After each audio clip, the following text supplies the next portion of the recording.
This is how we install vinyl floor in our basement. The most important thing that you need to remember is how you place the planks. So for example, you will have the whole plank here. You will begin with a corner. Next, you will keep applying the second plank, third plank, fourth plank, until you get to the end. But when you begin the second row, it will not be a full plank. You have to start with one that is half.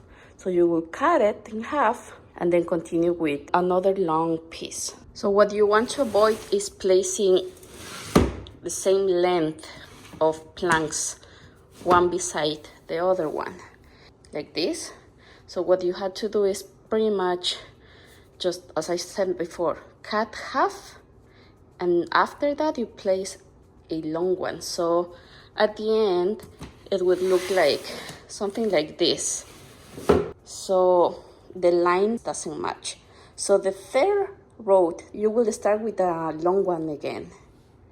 The fourth will be short, long, short, long, short, long, and pretty much it would look like this. Okay, so that is very, very important to remember. Now, the first thing that we had to do was installing a underlayment. We had that bad experience before that our floor was covered with mold. That's why this time we decided to use this underlayment, which is basically designed specifically for the use in basements or areas where moisture is a problem.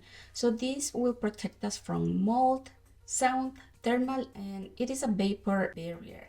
Now, of course, we want to keep the floor a little bit warmer, and this will help. By the way, the installation was super simple. It took me less than 2 hours to put this in the entire floor. And in order to connect the pieces, it comes with this tape that you just add in between the two pieces, and that will hold it together. Now, to cut the underlayment, you just need a very sharp X-Acto knife or even scissors. So it was very simple to do. Immediately after applying the underlayment, we noticed the difference in temperature. Even the room was a little bit warmer, and we didn't have to be wearing socks because finally the floor wasn't that cold. The next step was applying the floor, and we choose vinyl. So vinyl is amazing for basements because pretty much this is kind of like plastic, and in the case that we have any water damage, this floor will not be destroyed easily as other products. If this is your first time applying floors, I recommend you to use a industrial laminate floor cutting tool. I know that they are a little bit expensive. This cost us like maybe $250.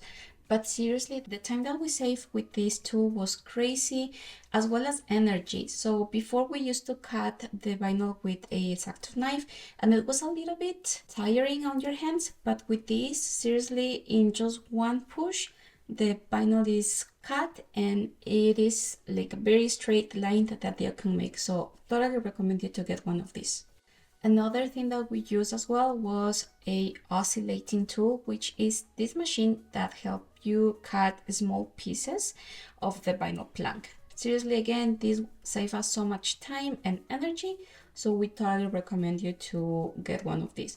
Of course, you can still use a X-Acto knife when you need to cut small pieces of the plank, but once again, this just saves you time. By this point, my hands and knees were extremely sore, more than anything my fingernails, because you need to put some pressure to connect the planks very well with each other.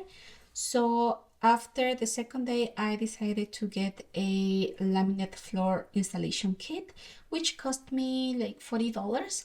And seriously, the difference that it made was amazing. So instead of taking me like, I don't know, sometimes 5 minutes to install one plank because it couldn't connect properly, with this tool, it was in like 10 seconds. It was fantastic. So truly, for me, this was one of the most important things to help me install the floor.